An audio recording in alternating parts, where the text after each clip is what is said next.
নমস্কাৰ গল্প শুনোৱাসকলে স্বাগতম জনাইছোঁ। আজি আমি আপোনালোকলৈ লৈ আনিছোঁ আশাপূৰ্ণা দেৱী ৰচিত গল্প মাখন বিলাহীৰ একে নামৰ অসমীয়া অনুবাদ। গল্পপাঠ আৰু অনুবাদ মই দীপা ভগৱতী। আহক আমি পলম নকৰি গল্পটোৰ মাজলৈ যাওঁ। মাখন বিলাহী। এই গল্পটো মই বনোৱা নহয়, সঁচা গল্প। কৈছিল মোৰ ভাগিন নিত্যহৰিয়ে। কৈছিল ভোজন বিলাহী বহুতেই থাকে, ভোজনৰ ক্ষেত্ৰত অকণমান খুট পালে খুটখুটনিৰ আৰু অন্ত নাথাকে তেওঁলোকৰ। বেছি খুট ওলালেতো মূৰেই গৰম হৈ যায়। যেনেকুৱা হৈছিল আমাৰ গাঁৱৰ এসময়ৰ জমিদাৰৰ বংশধৰ শ্যামৰতন গাংগুলীৰ।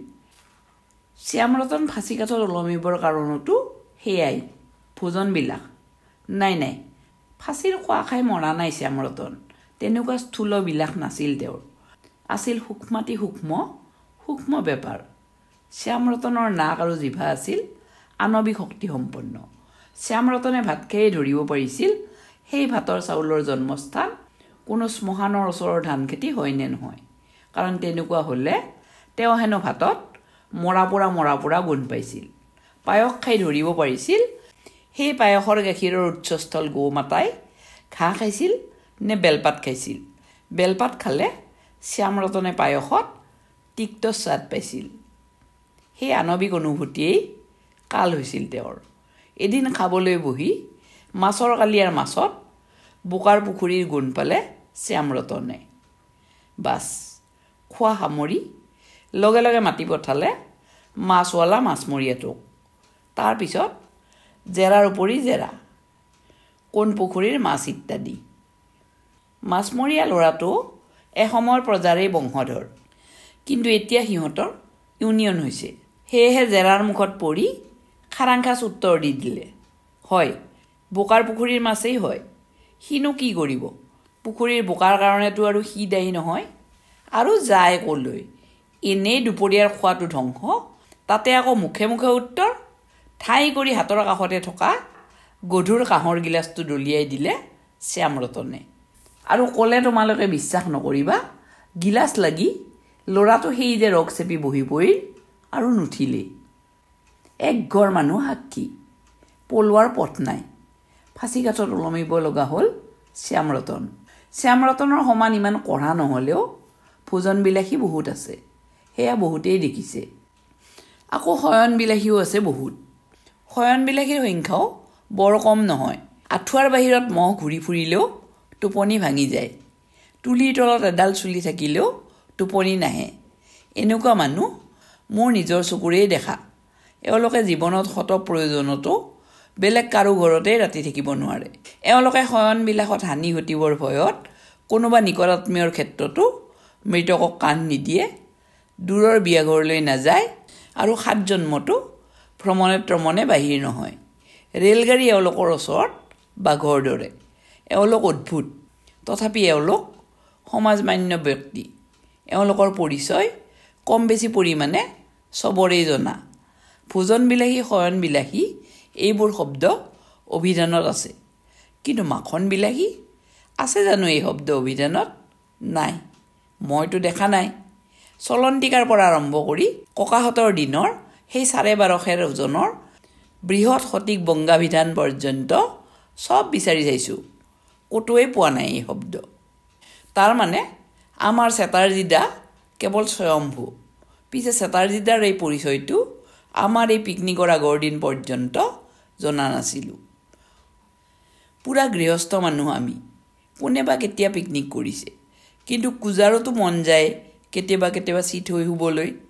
সেইকাৰণে আমাৰ এই সামান্য অফিচৰ কেৰাণীবোৰৰো পিকনিকৰ চখ জাগিল। বাৰাচতত এজন বৰলোকৰ এটি আৰামকুঞ্জ যোগাৰ কৰা হ'ল, কোনোবা এজনৰ বন্ধুৰ এলেকৰ মাৰফত। তাৰপিছত উৎসাহৰ কোবত পকেট খালী কৰি চান্দাও তুলি পেলোৱা হ'ল যথেষ্ট। ইয়াৰ পিছত লিষ্ট লিখা আৰু পৰিকল্পনা চলিব ধৰিলে বেছ কেইদিনমান ধৰি। উৎসাহৰ কোবত বুঢ়াবোৰো তৰুণ হৈ উঠিল যেন। ইয়াৰ মাজতে বিনা মেঘে বজ্ৰপাত। চেতাৰজীদাই কৈ দিলে, চা মোৰ বোধহয় যোৱা নহ'ব। কথাটো শুনাৰ লগে লগে যেন ভেড়াৰ গোহালিত জুইহে লাগি গ'ল। সকলোৱে চিঞৰি উঠিলোঁ। যোৱা নহ'ব মানে চেতাৰীদাই অকণমান লাজুক হাঁহি এটা মাৰি ক'লে, মোৰ এটা বদ অভ্যাস আছে। তহঁতৰতো কৈছ ৰাতিপুৱাই ওলাব লাগিব, গতিকে বদ অভ্যাস? তোমাৰ আকৌ এই বদ অভ্যাসটো কি? ৰাতিপুৱা নিচা তিচা কৰা নেকি? খঙতে আমি কৈ উঠোঁ। চেতাৰীদাই তেনেকৈয়ে লাজুক হাঁহি মাৰি ক'লে, সেয়াও এক ৰকমৰ নিচাই, মই হৈছোঁ বুজিছ অলপ মাখন বিলাহী। মাখন বিলাহী? বুজি নাপালোঁ। তাৰ পুৱাতে মাখন খোৱাৰ অভ্যাস আছে তোমাৰ? হৰি নাৰায়ণ মধুসূদন, এয়ে তোমাৰ সমস্যা। মূৰৰ পৰা যেন পাহাৰ নামে আমাৰ। সমস্তৰে কওঁ, খোৱা না বাবা, যিমান পাৰা মাখন খোৱা। কোৱা, কেই কিলো মাখন লৈ যাম তোমাৰ কাৰণে? চেতাৰীদাই মূৰ জোকাৰি ক'লে, নহয় নহয়, খোৱা নহয়, মাখা। যেনেকুৱা ভোজন শয়ন তেনেকুৱাই আৰু কি। ৰাতিপুৱা মই অলপ তেল মাখোঁ, তেল সানো। তেল খানা? ঠিক আছে, সেইটো কিবা ভাবিব লগা কথা নেকি? কোনেনো নাখানে? কেতিয়া খানা? এই গোটেই ৰাতিপুৱাটোৱেই, চাহ খোৱাৰ পিছৰ পৰা অফিচ যোৱাৰ আগলৈকে। আমি অবাক নহৈ নোৱাৰোঁ। গোটেই পুৱাটো ধৰি তুমি কেৱল তেল খানা? সদায়? ক'লোৱেইতো বোপাইহঁত, মই অলপ মাখন বিলাহী। মোক তহঁতে পিকনিকৰ পৰা বাদ দে। চেতাৰজিদাক বাদ দিম? যি চেতাৰজিদাই চান্দা দিছে সকলোতকৈ বেছি। ময়ে আকৌ কৰ্মকৰ্তা দ্বীপ প্ৰধানটো, সেয়েহে খঙেৰে কওঁ, বাদ দিম? অসম্ভৱ কথা নক'বা দেই চেতাৰজিদা। তুমি গোটেই পুৱাটো তেল সানিবা। যেতিয়ালৈকে খিচিৰি মাংস নামে তেতিয়ালৈকে সানি থকা লাগিলে। মুঠ কথা কাকোৱে বাদ দিয়া নহ'ব। তোমাকতো প্ৰশ্নই নুঠে। চেতাৰজিদাই গহীন মাতেৰে সোধে, সঁচাকৈয়ে কৈছতো? ক'লোৱেইতো। বেছ, ঠিক আছে তেন্তে। কেতিয়া ৰাওনা হ'বি তহঁতে? এইটো পুৱা 5:30। অফিচৰ ভেনখনেই পোৱা যাব। ড্ৰাইভাৰক কৈ ৰাখিছোঁ। সদায় যেনেকৈ চবকে তোলে তেনেকৈ তুলি শ্যামবজাৰৰ পৰা মাংস, মিঠাই আৰু দৈ কিনি চিধা আগুৱাই গ'লেই হ'ল। ইমানবোৰ কৰিবি? চেতাৰজিদাই বিপন্নভাৱে কয়। তেনেহ'লে গৈ পাওঁতেতো বহুত দেৰি হৈ যাবচোন। দেৰি আকৌ কিহৰ? শ্যামবজাৰৰ পৰা বাৰাচতনো আৰু কিমান কণ? 6:30 ভিতৰতে পাই যাম। ঠিক আছে। এইবাৰ চেতাৰজিদাৰ কণ্ঠত সন্তুষ্টি। তেনেহ'লে আৰু অসুবিধা নাই, মই 6:30 আৰম্ভ কৰোঁ। সেয়াই মোৰ টাইম। কিন্তু কোনেনো জানিছিল চেতাৰজিদাৰ যে সুবিধা অসুবিধাৰ আৰু টাইমৰ কাটা একেবাৰে সোণাৰীৰ দোকানৰ নিক্তিৰ কাটা বুলি। যিমানেই হওক, ফুৰিবলৈ যোৱাৰ কথাটো অফিচ টাইমৰ দৰে মাৰ কাট কি হয়? নহয়। 5জনৰ দৰ্জাত 5 মিনিট ৰওঁতেই দেৰি। চেতাৰজিদাৰ দৰ্জাত যেতিয়া গৈ ৰলোগৈ তেতিয়া 6টা বাজে।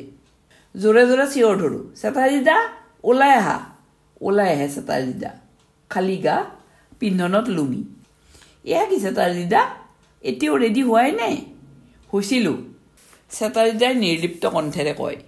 খুলি পেলালোঁ। তহঁতৰতো বহুত দেৰি হৈ গ'ল। বহুত দেৰি? ক'ত? নাই হোৱাটো। মাত্ৰতো 5:30 ঠাইত 6টা। 7 ঘাটৰ মাছ 1 ঘাটে কৰা, আধা ঘণ্টা দেৰি আৰু ইমান কি? যোৱা, চোলাটো পিন্ধি লৈ আহা। না, চেতাৰজিদাই অংক কৰাৰ ভংগীত কয়।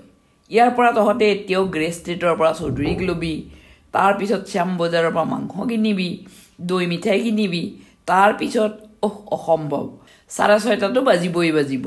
টাইম পাৰ হৈ যাব। কি মুস্কিল। তেল খানাটোতো আৰু কেপচুল খোৱা নহয়। লাগে আধা ঘণ্টা দেৰিয়ে হ'ল। পাগল? চেতাৰজিদাই মূৰ জোকাৰে। তেনেকুৱা নহয়, এইবাৰ অন্য ৰাস্তা ধৰোঁ। কওঁ, তাৰ আধা ঘণ্টা দেৰিৰ কাৰণে তুমি আমাক ইমান ডাঙৰ এটা শাস্তি দিছা। এইবাৰ যেন অলপ কাম হয়। আচলতেতো মানুহজন ভালেই, সেই মাখন বিলাহেই তেওঁক উল্টা পাল্টা কৰি দিছে। বিব্ৰতভাৱে কয় চেতাৰজিদাই। চি, এয়া কি কৈছ? কথাটো কি জানো? জানো, চব জানো। তুমি উঠি আহাতো, নহ'লে কিন্তু সেই খালী গা অৱস্থাতেই তোমাক আমি কোলাত তুলি দাঙি লৈ উঠাই দিম। আমাৰ এই ডকাইতৰ দৰে মনোভাৱ দেখি বোধহয় মানুহজনৰ ভয় হয়। লৰালৰিকৈ কয়, নাই, মই চোলা পিন্ধি আহোঁ, ৰহ। পিছে কথাটো কি জানিছ?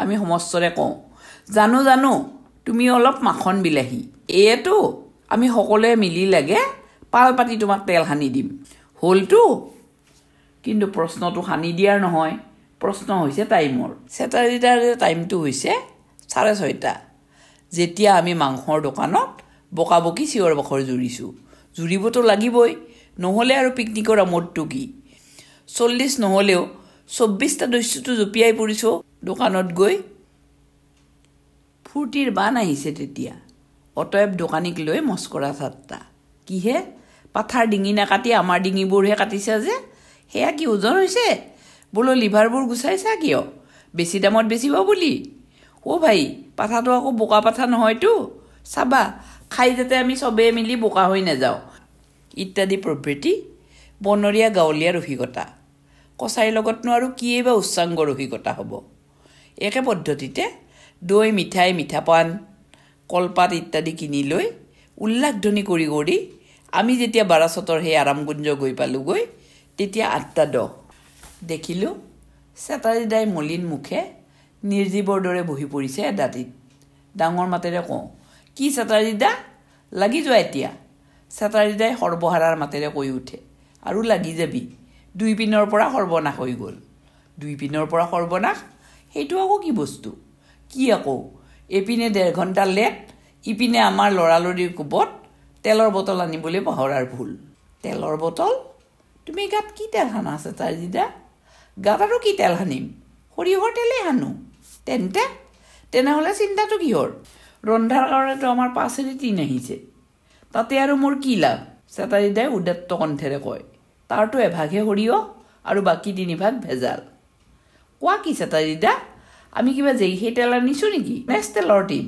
আৰে থৈ দে তহঁতৰ কাৰ্তিক গণেশ লক্ষী সৰস্বতী চেটাৰডাই জোৰেৰে ভেঙুচাই কয় চাবলৈ আৰু বাকী নাই কাকো মূলা ৰস আৰু জলকীয়া গুড়িৰ জ্বলাৰ ভেজাল মাৰি তেনেহ'লে তুমিনো কি তেল হানা হতাশ হৈ কওঁ কি তেল চেটাৰডাই গৰ্বিত কণ্ঠেৰে কয় খাটি সৰিয়হ কিনি ঘৰতে পিহি তেল তৈয়াৰ কৰি লওঁ মানে তহঁতৰ নবৌৰে কৰি দিয়ে তাৰ মানে তোমাৰ মাখন বিলাসৰ কোবত বেচেৰি নবৌৰ হাড়কিডালো পিহা হাড় পিহা আকৌ কি চেটাৰডাই ক্ৰুদ্ধ কণ্ঠেৰে কয় হিন্দু নাৰী হৈ স্বামীৰ কাৰণে এইকণ নকৰিব নেকি আৰু কিমাননো তেল সানো মই দৈনিকটো মাত্ৰ আধা পোৱাহে আধা পোৱা কৰি তেল সানা তুমি চেটাৰডাই কৰুণ স্বৰে কয় তাতকৈ বেছিনো আৰু ক'ত পাম ক পোৱাৰ কথা কোৱা নাই অফিচৰ বেলা হ'ল কি হ'ল সেই তেলকণৰ জোৰতেইতো থিয় হৈ আছোঁ তহঁতৰ পাল্লাত পৰি আজি মোৰ সৰ্বনাশ হৈ গ'ল ইমান বেছি লৰালৰি লগাই দিলি আমি জোৰ দি কওঁ এটা দিন গণেশ আনিলে তোমাৰ একো নহয় চেটাৰডা তোমাৰ সোণৰ কান্তি সোণৰেই থাকিব আহা টিনটো খুলি দিওঁ কিন্তু টিন খুলিলে আৰু হ'ব কি মন খুলিব ক'ত মানে সেয়া যে চিল মৰা একেবাৰে জব্বৰ চিল মাটিৰ গিলাচেৰে 1 গিলাচ তেল লৈ চেটাৰডা বহিটো পৰে কিন্তু ক'ত হানে বাৰে বাৰে কেৱল নাকৰ ওচৰলৈ তোলে আৰু নাকটো কোচাই লৈ নমাই ৰাখে কি হ'ল চেটাৰডা আৰম্ভ কৰি দিয়া আৰম্ভ ভাবিছোঁ ৰ চেটাৰডাই হঠাতে জাক কয় একেবাৰে নিদ্ৰথিতৰ দৰে চমকি উঠি কয় তহঁতৰ এইফালে কিমান দূৰ এইটো চৌকাত জুই পৰিল মাত্ৰ ৰন্ধাৰ মেনুখন কি ৰন্ধা খিচিৰি মাংস আলুৰ দম পাপৰ ভজা চাটনি ঠিক আছে চেটাৰডাই উল্লাসৰ সুৰত কয় হৈ যাব তহঁতৰ হওঁতে মই আহিয়েই যাম ক'ৰ পৰা আহি যাবা আমিতো অবাক তেলটো লৈ ঘৰৰ পৰা প্ৰসন্ন বদনে উদাত্ত কণ্ঠে কৈ উঠে চেটাৰডাই তেলটো লৈ ঘৰৰ পৰা মানে পাৰ্ক চাৰ্কাছৰ পৰা চেটাৰডা তুমি আমাৰ লগত ধেমালি কৰিছা নে পাগল হৈ গৈছা আৰে বাবা ধেমালিও কৰা নাই পাগলো হোৱা নাই পুৰা সহজ বাংলাতেই কৈছোঁ চা না যাম আৰু আহিম বাৰাসতৰ পৰা পাৰ্ক চাৰ্কাছ তুমি যাবা আৰু আহিবা আৰে বাছ চা না তহঁতৰ হাতৰ ৰন্ধাটো তাৰ মাজত 3 বাৰ যোৱা অহা হৈ যাব চেটাৰডা পাগলামি নকৰিবাচোন কি মুস্কিল পাগলামি নহয় মাতলামিও নহয় কেৱল সহজ বাংলা কিন্তু তোমাৰ টাইম সেয়াটো বহুত দেৰি আগতেই ব্ৰহ্মপুত্ৰৰ পানীত ডুবি গৈছে এতিয়া আৰু এটা দিশ ৰক্ষা কৰাৰ চেষ্টা কৰিব লাগিবতো মূলা ৰসটো নাহানি অলপ খাটি তেল জোতাযোৰ ভৰিত সোমাই লৈ বীৰ বিক্ৰমেৰে আগুৱাই যায় চেটাৰডা পোহৰ মুখেৰে 24 জন দস্যুই 24 দুগুণে 48 বাৰ মানা কৰিলোঁ। চেটাৰীদা অতল। ইমান ভয় কৰিছ কিয়? চানা যাম আৰু আহিম। তাৰপিছত আৰু কি? গৈছে আৰু আহিছে, মানে আহিব। মাংস নামিল, খিচিৰি নামিল, আলুৰ দম, চাটনি চব নামিল। চেটাৰীদাৰ দেখা দেখি নাই। ইফালে চৌকা নুমাই আহিছে, তাৰ লগে লগে উৎসাহো। তেনেহ'লে পাপৰবিলাকো ভজা হওক নে? ভাগিনৰ প্ৰস্তাৱ। উত্তৰ হওক। পাপৰবোৰতো সেমেকি যাব ধৰিছে, তেন্তে পাতবোৰো পাতা হওক। উত্তৰ হওক। মাংসখিনি তেতিয়ালৈকে ভাগ কৰা হওক। হওক। কি কৰা যায় ইয়াৰ পিছত? খিচিৰি হেতা হেতা পাতত দিয়া হওক। হওক। 2-এজন বাদে বাকী চবেই বহি পৰা হওক। হওক। পেটততো ইফালে ভোকত কেঁচু কুমতি মৰিছে, খোৱা আৰম্ভ হওক। হওক। প্ৰথমতে নহ'লে অলপ চাটনিকে চেলেকা হওক। সেয়ে হওক। আৰু কিছু সময় পিছত বাকী ৰোৱা কেইজনৰ তেতিয়া পেটে কান্দিছে। প্ৰস্তাৱ হ'ল, কাউৰী আহি দিগদাৰি কৰি আছে, বাকী ৰোৱা কেইজনো বহি পৰক। পৰক। আৰু অপেক্ষাৰ মানেই নহয়। কি কেলেংকাৰী, কি কেলেংকাৰী! কি বাজে, কি হোপলেছ! ব্ৰেইনৰ ডিফেক্ট আছে, নিৰ্ঘাত। স্ক্ৰু ঢিলা আছে নিশ্চয়। নবৌৱে বোধহয় এৰি নিদিলে। সেয়াই সম্ভৱ। খাই বৈ চাগে আৰামত টোপনি মাৰিছে, হয় কিজানি। সেয়াই। যাবৰ সময়ত তেওঁৰ ভাগৰ খাদ্যখিনি গাড়ীত তুলি নি তেওঁৰ ঘৰত নমাই দি যোৱা হওক। হওক। ডেক্সিৰ তলি চাচি চুৰুকি যেতিয়া দৈ মিঠাইৰ খালী হাৰিত ভৰাই পেলোৱা হৈছে, তেতিয়া হঠাতে সিফালে ক'ৰবাত হুলস্থুল লাগে। আহিছে। কোন আহিছে? ড্ৰাইভাৰ? আৰে ড্ৰাইভাৰৰ কাৰণে কোনে মৰিছে? আহিছে চেটাৰীদা। এই মাৰ সেই মাৰ কৰি খেদা মাৰি যাওঁ আমি। এয়া তোমাৰ যাম আৰু আহিম। চেটাৰীদাই লাজুক হাঁহি মাৰি ক'লে। তেলটো হাতত লৈ বিৰাট লোভ আহি গ'ল বুজিলি। ভাবিলোঁ সানিয়েই যাওঁ। মানে আৰু কি? কিন্তু কোনে তেতিয়া তেওঁৰ মানে কাণত তোলে? সামান্য অকণমান তেল সানাৰ কাৰণে নিজৰটো কৰিলাই ইমানবোৰ মানুহৰ আমোদ মাতি কৰিলা তুমি। এই অভিযোগ লৈতো চবেই জঁপিয়াই পৰিছোঁ, চবেই একেলগে। চেটাৰীদা কিন্তু নিৰ্বিকাৰ। পোহৰ মুখেৰে ক'লে, সামান্য নে অসামান্য সেয়া তহঁতে কি বুজিবি? সিমান সময় বিৰহৰ পিছত বটলটো দেখি ফূৰ্তিৰ কোবত 3 দিনৰ তেল একেদিনতে সানি দিলোঁ। কৈছিলোঁৱেই দেখোন বোপাইহঁত, মই অলপ মাখন বিলাহী। ধন্যবাদ।